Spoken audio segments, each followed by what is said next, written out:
अस्सलाम वालेकुम नाज़रीन, मैं आपकी और शहरियान से हाजिर खिदमत हूँ। फ़र्स्ट ऑफ़ ऑल मैं अपने तमाम सब्सक्राइबर को तहे दिल से शुक्रिया अदा करती हूँ जो मुझे शेयर करते हैं, लाइक करते हैं। और अल्लाह ताला हम सब की जायज़ ख्वाहिशात को पूरा करे और ऐसे दुश्मन से बचाए जो हमें डिसलाइक करने के लिए दिन रात मसरूफ़ रहते हैं, अपनी उंगलियों को बेकार में थका देते हैं। क्योंकि रिज़्क़ देना अल्लाह ताला की ज़ात का काम है, ये हमारे उन लोगों का नहीं जो हमें डिसलाइक करने के लिए मौके की तलाश में रहते हैं।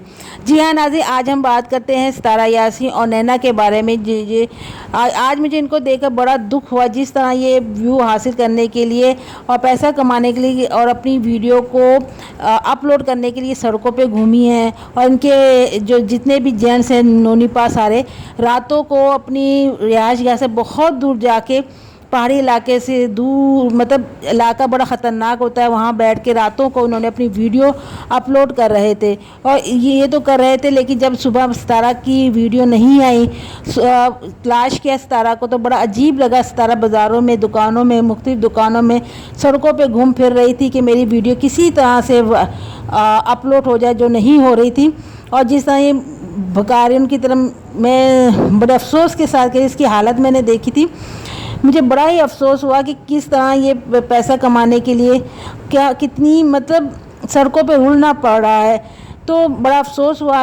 अब मैं अल्लाह ताला ने, जब मैंने इनकी वीडियो अपलोड होकर आई, जब देखा तो फिर जिस तरह ने मुझे बड़ी हैरत हुई कि वो औरत किस तरह से इन्होंने कश्मीरी लिबास पहना।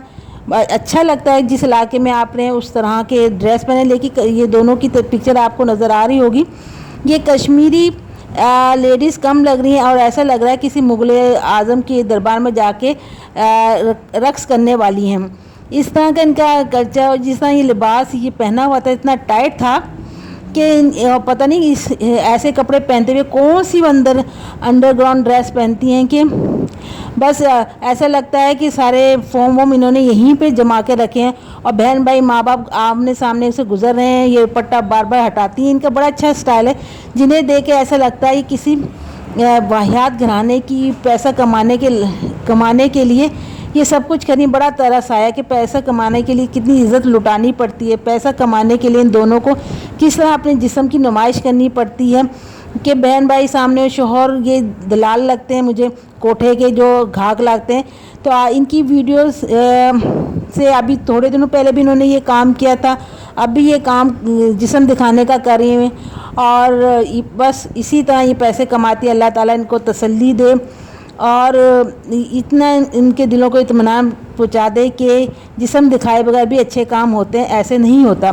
बहरहाल जी, दलाल इनके पूरे इनके सपोर्ट में हैं और जो इनको सपोर्ट करते हैं वो भी चमचेगिरी इसी तरह की ज़िंदगी गुजारते होंगे, हमें सब समझ में आ रहा है। हमने ये देखा कि वो चिल्ला रही थी पहाड़ की तरफ देख के, इंडिया की तरफ, और कह रही थी एक दफ़ा आ जाओ, एक दफ़ा तुम सब मेरे सब्सक्राइबर इस पहाड़ी पे आके हमें हाथ हिला दो। और जब ये कश्मीर बन के वहीं पहाड़ी पे बड़े गौर गौर से देख रही, शायद हमें कोई हमारे सब्सक्राइबर हुजूम के साथ आएँ और हमारे लिए हाथ हिलाएँ, लेकिन वहाँ पर उन्हें एक भी सब्सक्राइबर नहीं मिला। मायूस हुई। और कहीं से 2-4 छोटे छोटे बच्चे, 11 साल के बच्चे, अक्सर ही हम देखते हैं इनके सब्सक्राइबर छोटे ही किस्म के होते हैं, जो समझ नहीं होती वही इनके सब्सक्राइबर होते हैं। वही कहते हैं हम आपको देखते हैं, क्योंकि वो वीडियो तो देखते नहीं है, पेड होते हैं, कहते हैं हम आपको देखते हुए ऐसी नस्ल को ख़राब कर रही हैं। ये बच्चे इन क्या देखते हैं कि घर में तो इनकी अपनी लड़ाइयाँ होती हैं, ख़ानदानी मसले मसाइल होते हैं और इनके जिस्म होते हैं बेहुदा किस्म की जो ये शो कर रही होती है। ये बच्चे कौम के बच्चों को ख़राब कर रही हैं, पाकिस्तान का नाम बदनाम कर रही हैं। और झूठ तो ये ऐसे साफ झूठ बोलती हैं। जब तैयबा को थप्पड़ लगा तो कह लगी नहीं वो तो एक्शन मारा था, तैयबा को तो मारा तो नहीं था। अगर ये, और आज के ब्लॉग में आप ये भी देख लें, हमज़ा और हमज़ा की जो अली की मम्मा है, ये इनसे दूर रही हैं, बस ये नैना के साथ ही घूमती फिरती रही हैं। तो इसका मतलब है हमज़ा की मम्मा के साथ इनकी नाराज़गी चल रही थी। अब इनकी तो जनाब आप अल्लाह ताला से दुआ कीजिए कि नैना को और सितारा जी को दिली सुकून दे, उन्हें समझ आ जाए कि ये फैमिली व्लॉग है, फयाशी का अड्डा नहीं है, तोहफ़ों का कोठा नहीं है, जहाँ पे आप इस तरह की हरकत करके लोगों की आंखों में धुआं और मिर्चें डाल के अपना मकसद पूरा कर लेंगी। सब हम सबको नज़र आता है, सब समझ में आता है। तो ये तो जनाब ये मेरा व्लॉग था इनके बारे में। लाइक कीजिएगा, शेयर कीजिएगा और अच्छे अच्छे कमेंट्स कीजिएगा। अल्लाह हाफ़िज़।